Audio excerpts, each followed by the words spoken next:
একটা বনে বাস করতো টোনা আর টুনি। টোনা টুনিকে তেমন আর পছন্দ করতো না, কারণ টুনির মাথায় আর একটাও চুল ছিল না।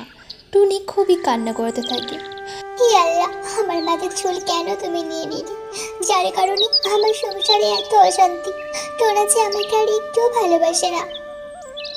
টুনি, এই টুনি, সকাল থেকে আমার নাকা কান্না করো না তো। সারা দিনটাই আমার খারাপ যাবে। শোনো টুনি, আমি তোমার সাথে আর সংসার করতে চাই না। তুমি আজকেই আমার বাড়ি থেকে চলে যাবে।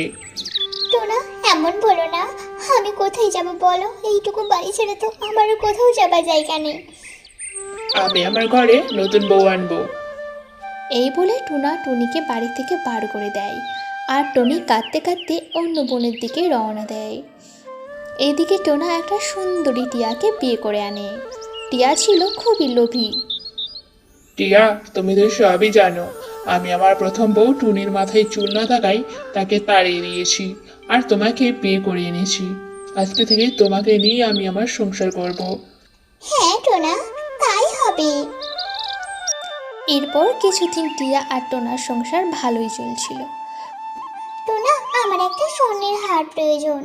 আসলে আজকে আমাকে নিয়ে তুমি শপিং এ যাবে। আমি বেশ কিছু জিনিস কিনবো। টিয়া, এই মাসে আমি তেমন বেশি রোজগার করতে পারিনি। আমার কাছে যে বেশি টাকা নেই। টাকা নেই? টাকা নেই তো আমাকে বিয়ে কেন করতে গিয়েছিলে তুমি? আমিও আর তোমার সাথে থাকতে চাই না। আমি ভেবেছিলাম তোমার অনেক টাকা আছে, অনেক কিছু আছে। এখন তো দেখছি তোমার কিছুই নেই। আমিও আর তোমার সাথে একটা মুহূর্ত সংসার করতে চাই না। তুমি এখানে একাই থাকো না, আমি চললাম।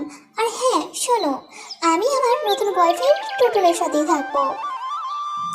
এমন বলে টিয়া চলে যায়। টোনা তখন পুরোপুরিভাবে একা হয়ে যায়। ওইদিকে টুনি মনের দুঃখে একটা বড় গাছের নিচে বসে থাকে। তখনই ওখান দিয়ে একটা বুড়িমা যাচ্ছিল। কে গো বাছা তুমি? এমন ভাবে ঘুন্নি দুপুর বেলায় গাছের নিচে বসে কাঁদছো কেন? আমি টুনি বুড়িমা, আমার পোড়া কপাল নিয়ে এখানে বসে আছি। তারপরে টুনি বুড়িমাকে তার সব কথা বলে। ও, এই ব্যাপার। আমার সাথে চল তো দেখি বাছা, আমার বাড়ি। তারপরে টুনি বুড়িমার সাথে তার বাড়ি যায়। ওই যে দূরে একটা পুকুর দেখছিস, ওই পুকুরে পূর্ণিমা রাতে 3 বার ডুব দিয়ে চান করবি। তারপর দেখিস তুই আর নিজেকে নিজে চিনতে পারবি না। এরপর থেকে কিছুদিন টুনি বুড়ির বাড়িতেই থাকে। তারপরে পূর্ণিমা রাত আসে। টুনি যেই না 3টি ডুব দেয়, অমনি একটা রূপবতী কন্যা হয়ে যায়।